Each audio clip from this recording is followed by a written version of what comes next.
PT KB Pharma bekerja sama dengan radio kesayangan Anda mempersembahkan Sandiwara Radio Saur Sepuh. Disajikan oleh Procold, obat flu yang dulu dibeli dengan resep dokter, sekarang dapat dibeli bebas di mana-mana. Dan Kalpanax, obat penyakit kulit yang ampuh khasiatnya. Diproduksi oleh Haravana Record. Naskah karya Niki Kosasi. Hiasan musik dan sutradara Indra Mahendra. Justru hal itu yang harus jadi bahan perenungan bagi kita. Mengapa sampai begitu? Tentunya ada sesuatu yang istimewa yang sifatnya sangat rahasia, tersimpan di Keraton Indraloka. Mungkin merupakan pantangan, Anjani? Ya, mungkin pantangan, mungkin tabu, mungkin larangan, atau sebangsanya. Yang jelas, kita harus mempelajarinya. Iya, jadi ketiga pemuda pendekar Gunung Pandan itu mau diapakan, Anjani? Aku akan membebaskan mereka. Kejadiannya hampir sama ketika tempo hari kita didatangi 10 pemuda ganteng, anak buah Juragan Simpai. Iya, kelompok pemuda pemikat yang memang berhasil memikat kita. Nah, mereka ternyata juga hanya merupakan alat saja. Iya, diperalat oleh Adipati Panekisan untuk mewujudkan nafsu besarnya, merebut singgasana kerajaan Salayang. Mungkin yang ini juga seperti itu. Yang jelas, sama-sama pemudanya dan sama-sama gantengnya. Ingat, Suli, kelemahan kamu yaitu gampang jatuh cinta. Nanti lama-lama kamu yang diperalat oleh orang jahat. Sebelum diperalat, aku peralat duluan. Ayo. Kamu kalau dikasih tahu, melawan terus. Maaf, Anjani gitu saja marah. Meskipun guru ketiga pendekar Gunung Pandan itu murka dan berniat menghajar kita, aku tidak takut. Sebab aku sudah bisa menguasai ilmu telapak beracun. Iya, kita semua sudah bisa. Jadi tidak perlu takut kepada pembalasan guru perguruan Gunung Pandan itu. Baiklah. Hari semakin senja, mari kita lanjutkan perjalanan.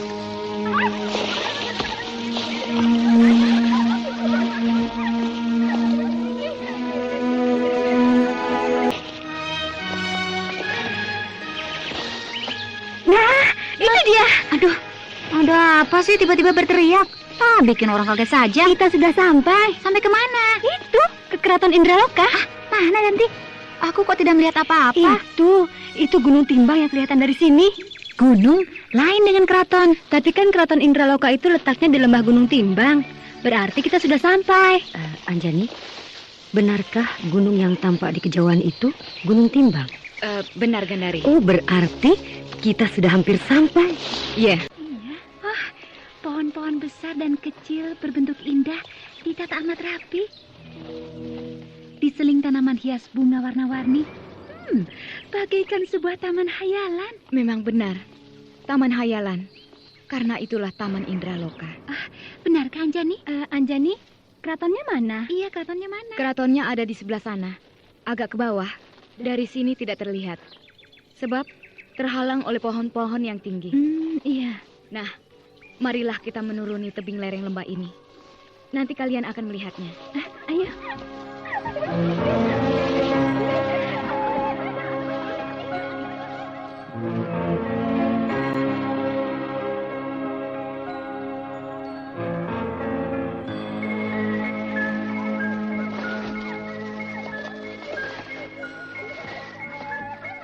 Itulah Keraton Indraloka.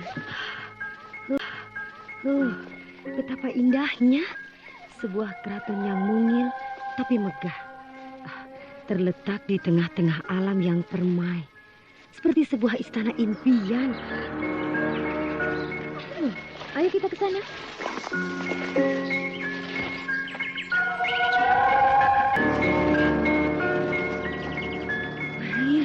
Indah sekali ya. Teman-teman, inilah Keraton Indraloka. Waduh, indah sekali. Semuanya terbuat dari kayu. Tapi tentunya kayu pilihan, sebab nampak sangat kokoh dan tahan lama. Bentuknya meniru keraton Prabu Saptarema ya, di kerajaan Saptarema. Mentang-mentang kau orang Saptarema, membanggakan daerahnya sendiri. Siapa lagi yang akan menghargai negeriku kalau bukan aku sendiri, ya kan? Ya, bolehlah. Kau benar, Suli. Memang ibuku membuat keraton Indraloka ini meniru bentuk istana Prabu Saptarema. Pasti pernah terjadi hubungan asmara antara Lasmini dengan Prabu Saptarema. Tidak. Tumben? Apa kau bilang? Tumben? Marah. Ibuku memang petualang cinta, tapi tidak selalu dengan setiap laki-laki. Main sambar begitu saja, melainkan pilih-pilih. Tapi bukankah Prabu Saptarema seorang raja?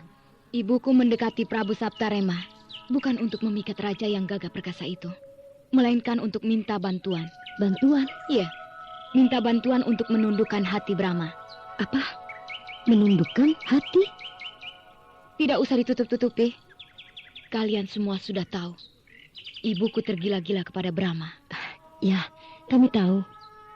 Kejadiannya puluhan tahun yang lalu, ketika Bentar masih kecil, berumur 10 tahun. Wah, waktu itu Tuanku Brahma masih muda, gagah, dan sangat tampan. Maka dari itu, tadi kan sudah dikatakan, Lasmini sangat tergila-gila kepada Tuanku Brahma. Iya ya?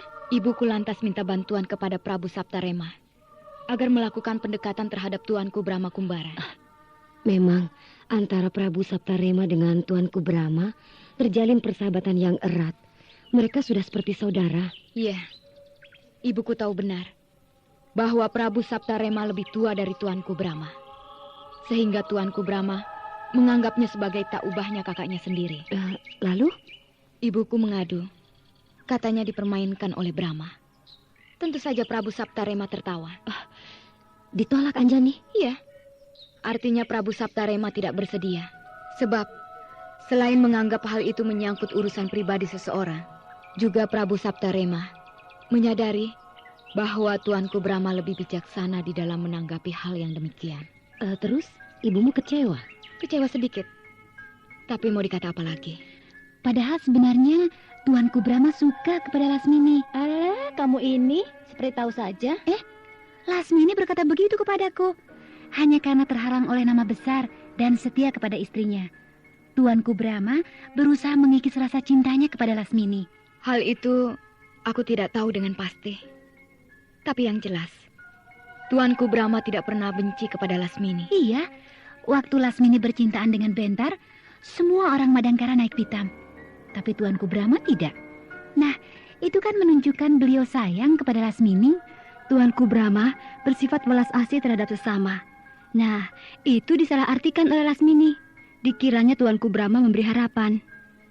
Memberi harapan dengan sikap sayang lain, Tanti, sangat berbeda. Kita juga kan sering begitu. Kita tahu benar mana laki-laki yang memberi harapan pada kita, atau hanya sayang kepada kita sebagai teman, atau menganggap hanya sebagai adik.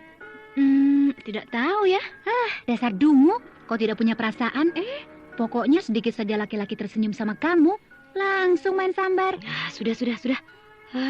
Jangan berdebat. Ya, pokoknya kita tidak usah mengungkit-ungkit masa lalu para pendahulu kita. Yang penting, kita tahu bahwa bentuk keraton Indraloka ini meniru bentuk istana Prabu Saptarema. Dengan perubahan di sana-sini, sehingga menjadi lebih indah. Siapa itu? Seorang perempuan tua muncul dari arah timur dari rimbunan pepohonan. Berlari-lari ke sini. Dia Mauna. Mauna? Pelayan ibuku. Neng.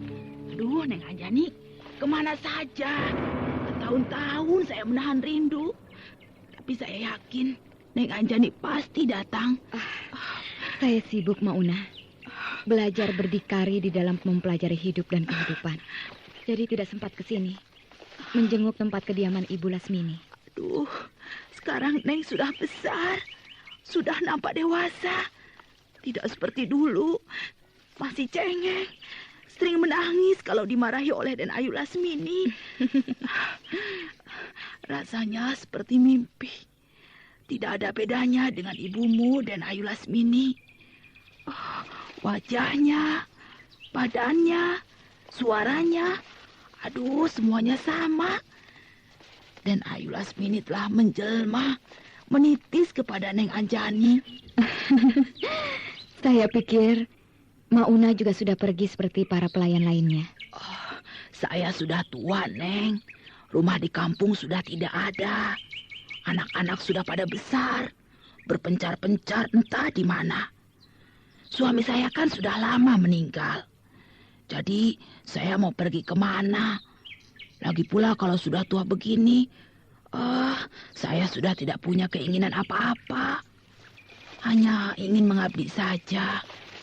Jadi meskipun Den Ayu Lasmini telah tiada, saya tetap akan mengabdi kepada peninggalannya, yaitu keraton ini, Neng. Keraton Indraloka sampai akhir hayat. Pantas. Keraton Indraloka ini tetap bersih dan rapi. Nampak selalu dirawat dengan baik. Oh, saya tidak sendiri, Neng. Oh ya? Dengan siapa? Dengan Mak Kayun dan Mak Jolang. Oh, Mak Jolang dan Mak Kayun juga masih di sini? Masih, Neng. Kami bertiga satu nasib. Sehingga kami berikrar untuk tetap mengabdi di sini sampai mati. Oh, terima kasih, Mak Una. Terima kasih. Saya mohon, tidak usah pergi kemana-mana lagi. Tinggal di sini saja. Siapa lagi yang akan meneruskan peninggalan Ibu Neng Anjani kalau bukan Neng sendiri? Iya, Mak Una. Memang saya sudah berniat untuk menetap di sini. Oh, syukurlah, Neng. Aduh, saya sangat bahagia.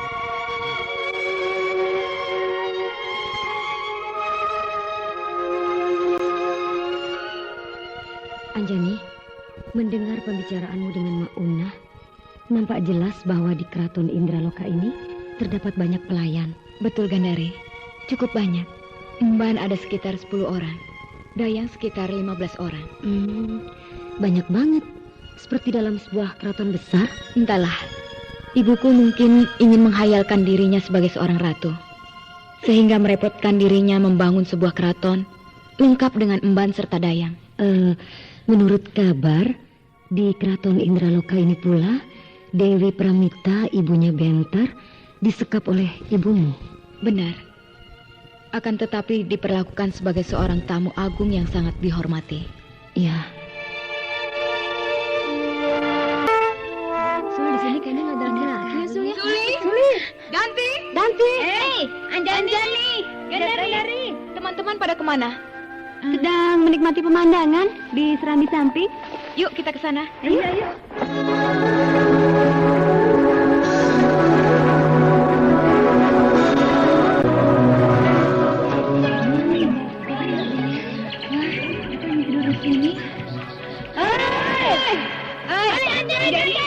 Gandari. Ramai amat. Seperti baru sekali ini melihat pemandangan yang indah. Iya, padahal setiap hari makanan kita pemandangan alam. Ini kan lain. Lain dari mana? Perpaduan antara alam yang asli dengan alam buatan. Maksudnya supaya menyatu dengan alam. Memang mengasihkan. Perpaduan alam yang asli dengan alam buatan menampilkan kesan tersendiri. Sejak kapan kamu jadi sastrawan, Cinta? Iya, ngomongnya seperti agaknya seorang sastrawan. Belajar merangkai kata-kata sastra kan boleh. Ya, boleh lah. Bagaimana teman-teman? Aku berniat untuk melakukan pemugaran. Gimana? Keraton Indraloka ini akan aku pugar. Setuju. Bentuk keraton seperti ini memang sudah ketinggalan zaman, Anjani. Aku kira masih bagus. Iya, memang bagus. Karena dirawat dan dipelihara. Tapi mungkin yang merawat keraton ini hanya 3 orang perempuan yang semuanya sudah tua. Jadi serba terbatas. Iya benar. Paling-paling mereka hanya membersihkan halaman atau lantai keraton atau menyapu taman. Tapi itu pun tidak bisa semuanya karena terlalu luas. Ya, bisa capek. Maklum tenaga perempuan tua kan terbatas. Benar, Gandari. Tidak mungkin Mak Una bisa naik ke tiang-tiang yang besar. Apalagi membetulkan atap bangunan ini. Itulah. Banyak bagian-bagian yang sudah mulai menua. Bahkan di bagian sudut atap paling kiri, kayunya banyak yang sudah lapuk. Tapi kalau memugar sebuah keraton, harus orang yang benar-benar ahli, Anjani. Tentunya ahli dalam bidang bangunan keraton, karena tidak boleh sembarangan. Iya. Yang bisa kita kerjakan sendiri, paling-paling membuat rumah pondok seperti yang kita buat di Padepokan Bukit Lejar. Tapi untuk membangun sebuah keraton yang sebenarnya, kita tidak akan mampu. Untuk itu, kita harus mencari seorang ahli bangunan. Aku kira tidak sukar, sebab di dekat Gunung Timbang ini ada sebuah kadipaten. Mungkin di sana kita bisa mendapatkan seorang ahli bangunan. Nah, untuk itu, mau tidak mau kita membutuhkan biaya. Iya, biayanya pasti tidak sedikit. Gampang, kita kan punya harta karun. Itu saja kita pakai. Sembarangan, itu kan peninggalan Lasmini, tidak boleh diganggu. Tapi kan sudah diwariskan kepada Anjani, berarti sudah jadi milik Anjani. Mau diapakan saja terserah Anjani. Iya, jadi betul. Itulah teman-teman. Aku minta persetujuan dari teman-teman. Karena meskipun harta karun peninggalan ibuku itu sudah menjadi milikku, tapi aku harus pula mengajak kalian berunding. Kalau menurut aku, tidak ada salahnya kau mempergunakan harta karun itu, Anjani. Sebab bukan untuk dipakai yang tidak benar, melainkan untuk keperluan yang bermanfaat. Ya, aku juga setuju. Sebab akan kita pergunakan untuk memperbaiki milik peninggalan Lasmini, yaitu Keraton Indraloka. Iya ya, setuju saya. Bagaimana? Kalian setuju? Setuju, Anjani, setuju. Kalau begitu, marilah kita sekarang bersama-sama pergi ke ruang belakang, tempat harta karun itu disimpan. Ayo. Harta karun ini tersimpan di dalam 6 buah peti yang ukuran kecil. Isinya pasti uang, emas, intan, dan berlian. Dari mana kau tahu, Sul? Kita kan belum pernah sekalipun membukanya. Iya, semenjak harta karun ini kita ambil dari Gua Pangkon, sampai saat ini kita belum pernah sekalipun membukanya. Jadi kepastian isinya apa, kita semua belum ada yang tahu. Kalau harta karun, isinya apa lagi, Anjani? Kalau bukan uang dan perhiasan emas permata. Ada harta karun dalam sebuah peti besar. Isinya bukan uang, bukan emas, bukan intan, juga bukan berlian. Lalu apa isinya? Tengkorak manusia. Itu sih tertipu. Sudah, sekarang peti-peti itu dibuka semuanya. Ayo buka. Anjani, ke-6 buah peti itu semuanya dikunci, dan kuncinya tidak ada. Dibongkar saja pakai linggis, atau apa saja yang bisa dipakai membuka peti. Ya, ayo teman-teman, cari linggis. Ayo di mana cari linggis ya? Di mana cari linggis ya? Aduh, sini aku.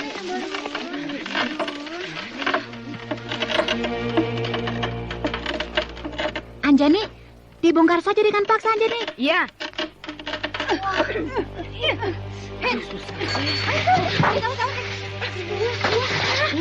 Uang. Semuanya uang, Anjani. Iya, 6 buah peti itu isinya uang melulu. Anjani, ternyata peti-peti itu 6-6-nya berisi uang. Tidak ada emas, tidak ada intan atau berlian. Iya. Biasanya harta karun isinya emas permata. Tapi ini uang melulu. Alah, tidak apa. Daripada isinya tengkorak manusia. Baiklah teman-teman, bersama-sama kita telah menyaksikan bahwa harta karun peninggalan Lasmini ibuku ternyata berupa uang. Apapun adanya, kita harus menerimanya dengan tulus dan gembira. Karena walau bagaimana, nilai dari harta karun ini sangat besar. Uang yang sangat banyak ini tentunya lebih dari cukup untuk kebutuhan kita selama melakukan pemugaran Keraton Indraloka. Ya, aku rasa 1 peti saja sudah cukup. Benar, yang 5 peti lagi disimpan saja untuk tabungan. Iya, aku setuju. Dante, ya, kalau aku sedang bicara, dengarkan. Iya, ada yang aneh. Ada yang aneh? Iya. Lihat, uang yang ini bentuknya lain. Ini uang apa? Baru kali ini aku melihatnya. Coba aku lihat. 2 sisi jenis mata uang dijadikan satu. 1 sisi jenis mata uang gerobok. Sisi lainnya mata uang Krisnala. Uang lama? Iya, mata uang gerobok beredar pada abad ke-13. Sedangkan mata uang Krisnala beredar pada abad ke-14. Mata uang gerobok sudah tidak berlaku. Tapi mata uang Krisnala masih berlaku dengan pembaruan-pembaruan bentuk dan tulisannya. Benar.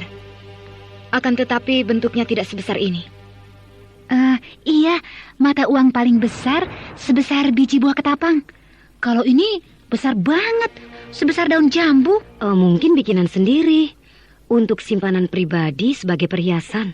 Aku rasa begitu. Ibunda Lasmini seorang wanita pesolek. Benar, Lasmini ibumu senang berdandan. Bajunya banyak, perhiasannya juga banyak. Iya, ibuku memiliki perhiasan yang banyak. Karena kegemarannya mengumpulkan bermacam-macam perhiasan. Terutama perhiasan buatan dari negeri seberang, seperti dari negeri Parsi, negeri Hindustan, negeri Pasai, Malaka, dan sebagainya. Kalau begitu, jenis mata uang yang aneh ini dibuat sendiri oleh ibumu. Iya, 2 keping logam mata uang yang berlainan dijadikan satu. Menjadi bentuk seperti ini. Satu sisi mata uang gerobok, sisi satunya lagi mata uang krisnala. Bagian dalamnya seperti bergeronggang. Iya, ada isinya. Kedengaran gemelitik ya?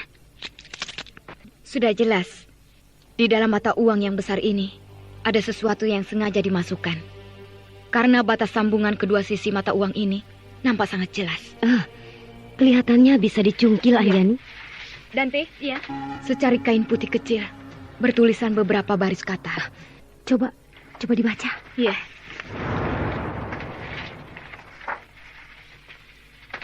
Anjani anakku, masih ada untukmu di Riam Bintang, Lasmini.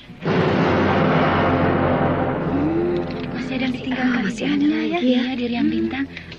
Ada lagi Anjani? Ada lagi apa? Harta karun. Harta karun lagi. Coba baca sekali lagi. Benar. Aku juga merasa yakin maksud dari isi surat itu menerangkan bahwa Lasmini masih menyimpan harta karun lainnya. Dan di tempat yang lain pula. Di Riam Bintang? Ya, Riam itu kan air terjun. benar. Jadi boleh diartikan harta karun itu disimpan di sebuah air terjun yang bernama Riam Bintang. Bagaimana menurut pendapatmu, Anjani? Aku jadi heran. Mengapa ibuku menyimpan hartanya secara berpencar-pencar? Kenapa tidak dijadikan satu saja di sebuah tempat? Mungkin untuk keamanan. Iya, barangkali Anjani. Iya, mungkin begitu. Karena dengan berpencar-pencar, kalau yang satu jatuh ke tangan musuh, masih ada yang lainnya. Tapi kalau terkumpul di suatu tempat, lalu jatuh ke tangan musuh, maka semuanya akan dimiliki oleh pihak lawan. Iya, benar. Nah, teman-teman, aku berniat mencari harta karun yang ini. Kasihan kau, Anjani. Kau jadi repot menanggung beban pesan ibumu. Iya, ibumu cuma bikin repot kau saja, Anjani. Benar. Akhirnya Anjani jadi cuma tukang mencari harta karun peninggalan Lasmini saja. Tidak apa. Aku tidak merasa direpotkan. Bahkan aku rasa sebaliknya. Ibuku yang telah merepotkan dirinya demi untuk masa depanku. Iya, benar juga. Ibumu tentunya sangat memikirkan masa depanmu, Anjani. Mengembara ke sana kemari, berkelana, melanglang jagat, sedikit demi sedikit mengumpulkan harta demi untuk kau, anaknya yang tercinta. Iya, itulah makanya aku akan terus berupaya mengamankan apa saja yang merupakan peninggalan ibuku. Ya, Di dalam usaha mencari harta karun peninggalan ibuku yang tertera di dalam surat wasiat ini, tentu saja aku tidak bisa membawa kalian semua. Benar, harus ada yang tinggal di sini menjaga keraton Indraloka ini sebagai tempat tinggal kita yang baru, Anjani. Iya, apalagi mau dipugar. Jadi, ya harus ada yang mengawasi. Untuk pekerjaan mengawasi pemugaran, aku rasa kau, Gandari, kau yang paling cocok dalam bidang pembuatan bangunan. aku bersedia. Tapi jangan aku sendirian. Harus ada yang menemani. Sebab nanti aku kesepian, tidak punya teman. Iya, tentu saja, Gandari. Untuk itu, kita harus dibagi 2. Satu bagian ikut bersama dengan aku, mencari harta karun itu. Yang sebagian lagi tetap tinggal di sini bersama Gandari. Aku ikut dengan kamu, Anjani. Aku juga. Lebih baik aku ikut dengan Anjani. Kalian berdua memang tukang ngeluyur. Tidak betah diam di rumah. Maka dari itu, daripada aku cuma jadi beban, hanya merepotkan kalian saja, lebih baik kan aku pergi ngeluyur. Baiklah, Danti dan Suli, ikut aku. Yang lain tetap di sini bersama Gandari. Iya.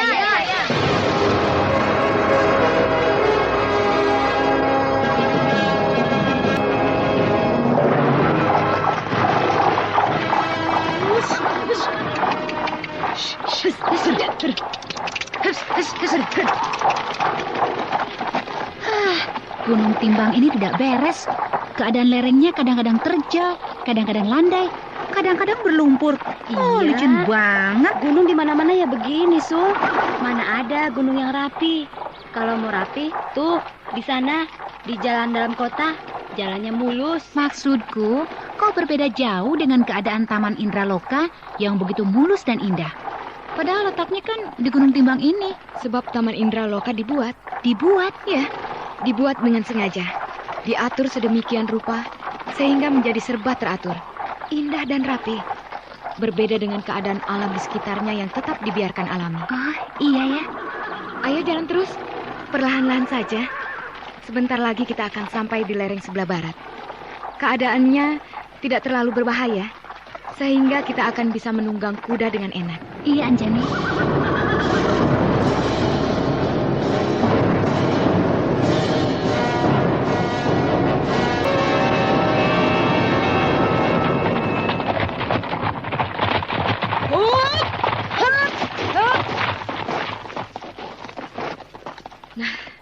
Kita sudah sampai di lereng Gunung Timbang sebelah barat. Lalu, kita akan kemana? Tentu saja akan ke Riam Bintang, Danti. Tunggu benar kau ini, ah. Iya, kita memang mau ke sana.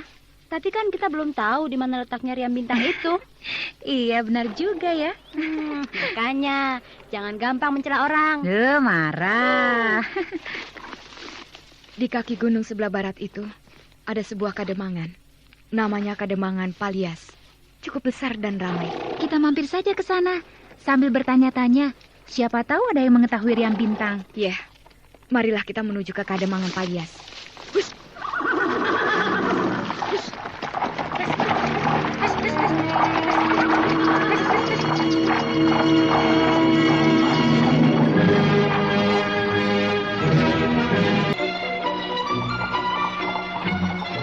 Betul juga katamu, Anjani. Kademangan Palias ini cukup besar dan ramai. Kademangan Palias ini sudah termasuk wilayah Kulon. Oh, Berarti kita sekarang ini sudah berada di wilayah Kulon. Benar. Tidak terasa, baru saja kemarin kita berada di wilayah Wetan. Sekarang sudah berada di wilayah Kulon. mungkin Gunung Timbang itu perbatasan wilayah Kulon dan wilayah Wetan ya? Iya, benar. Anjani, Apa? aku lapar. Aku juga lapar banget. Alah, kau sih ikut-ikutan saja. Orang lain lapar, kau juga lapar. Orang lain haus, kau juga bilang haus. Barangkali kalau orang lain bilang mau buang air, kau juga ikut ke kamar mandi ya? Kalau lapar, maka harus bilang tidak. Sudah.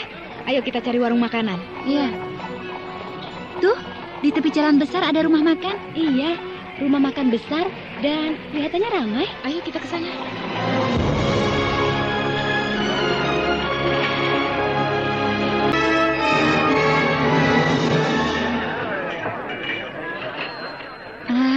Rumah makan ini boleh juga ya, besar dan bersih.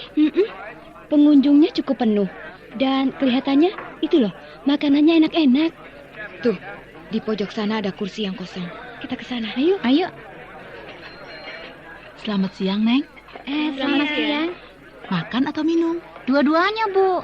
Dua-duanya. Iya, makan dan minum. Oh, makannya apa? Dan minumnya apa? Makannya apa saja, Bu, yang bisa dimakan.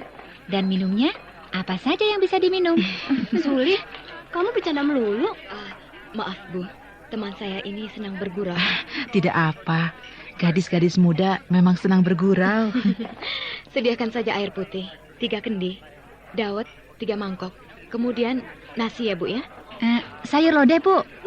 Suli, gila banget sama sayur lodeh. Setiap mampir ke rumah makan, mintanya mesti sayur lodeh. Biar. Saya minta tumis, Bu. Tumis kangkung. Kau minta apa, Anjani? Sama dengan kalian. Ikannya apa, Neng? Ikan mas 3 ekor ya, Bu ya. Yang besar-besar, digoreng. Tapi gorengnya yang kering. Baik, Neng. Pakai sambal dan lalap ya, Bu. Baik, Neng. Danti, ibu yang barusan itu, aku rasa bukan pelayan. Iya, badannya gemuk dan sehat. Pakaiannya juga bersih dan rapi. Mungkin dia yang punya rumah makan ini. Rajin amat ya. Sampai dia sendiri yang melayani pengunjung. Apa dia itu tidak punya pelayan? Pelayan pasti ada. Tapi mungkin karena pengunjung banyak, Jadi si pemilik ikut turun tangan demi lancarnya peladenan. Iya, yang makan banyak. Ruangan ini hampir penuh. Pemuda yang duduk di sebelah itu memperhatikan kita ya? Aku sudah tahu dari tadi. Oh ya? Iya, biarkan saja. Tidak perlu ditanggapi. Iya, paling-paling dia pemuda mata keranjang. Biasa, senang menggoda gadis-gadis cantik. Tapi pemuda itu wajahnya tampan dan pakaiannya mentereng. Nampaknya dia orang kaya. Kamu kalau melihat pemuda ganteng, langsung tertarik. Soalnya lirikan matanya penuh daya pikat Anjani. Dasar Suli. Alah Dante, kau juga pasti tertarik pada pemuda itu? Sudah, diam. Jangan ribut melulu. Malu sama orang lain. Tuh, orang-orang mulai menoleh ke sini. Iya. Pemuda perlente itu memperhatikan kita terus-menerus ya? Laki-laki memperhatikan perempuan. Sudah biasa. Iya, biarkan sajalah. Silakan, Neng. Nah, ini dia makanan sudah datang. Wah, kita makan besar. Sip. Ibu pemilik rumah makan ini, Bu. Betul, Neng. Ibu rajin sekali. Turun tangan sendiri meladani para tatamu. Sekali-sekali kan tidak apa, Neng. Lagi pula, 2 orang pelayan saya sedang pulang kampung. Dan para tetamu sedang ramai. Jadi tidak ada salahnya saya turun tangan jadi pelayan. Wah, kalau begitu, saya mendapat kehormatan besar karena baru kali ini berkunjung ke sini. Langsung diladeni oleh ibu sendiri. Memang, baru kali ini pula saya melihat Neng bertiga. Rupanya sedang melancong. Betul, Bu. Kami bertiga ini sedang melancong, hendak pergi ke Riam Bintang. Riam Bintang? Apakah ibu mengetahuinya? Tidak, Neng. Mendengarnya saja juga baru sekarang. Iya, tidak apa, Bu. Silakan, Neng. Hidangannya disantap. Saya mau meladeni tetamu yang lain. Iya, terima kasih.